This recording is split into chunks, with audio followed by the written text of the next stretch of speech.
bringing deoxygenated blood to the right side of the heart.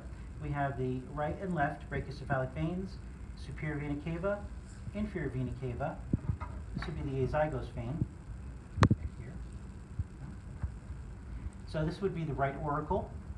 Open that up. We can see the pectinate muscle of the right atrium. Okay, right atrium. 55 right here.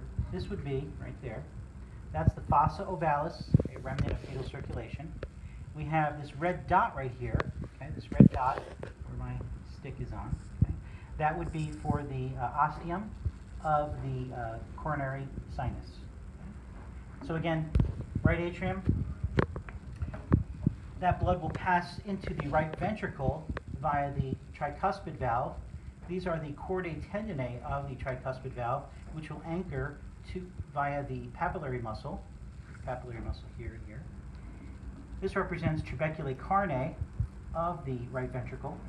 We have here the pulmonary valve, or the pulmonary semilunar valve, or the pulmonic valve, okay, taking deoxygenated blood to the lungs. So this is the pulmonary trunk.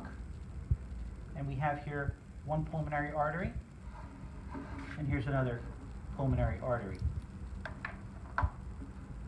Pulmonary artery right here, taking deoxygenated blood to the lungs, to the pulmonary circulation.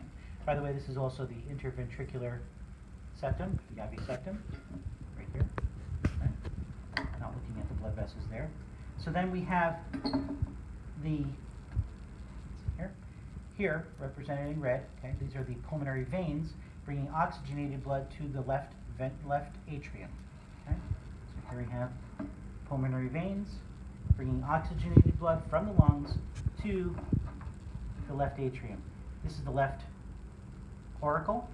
Open it up. You can see left atrium. Here's the pectinate muscle of the left atrium, trabeculae carnae of the left ventricle.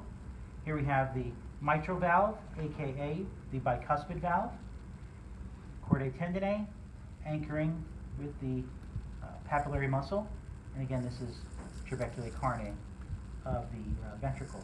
Now, very difficult to see, but if I move this out of the way, we have here, so if you can see right there,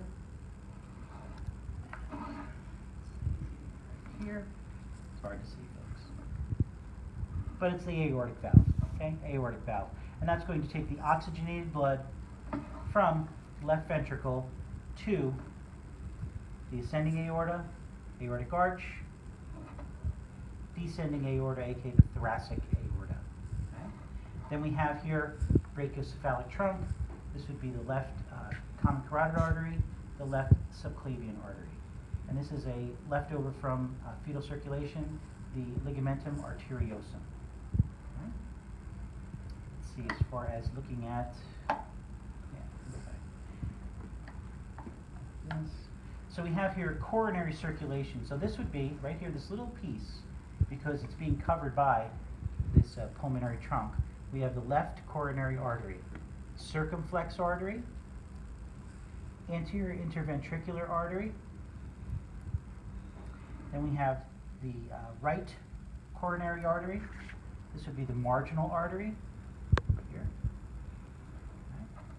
Then as far as venous circulation for coronary circulation, we have here coronary sinus. Remember I showed you that ostium, the hole that it's going to empty into, drain into the right atrium.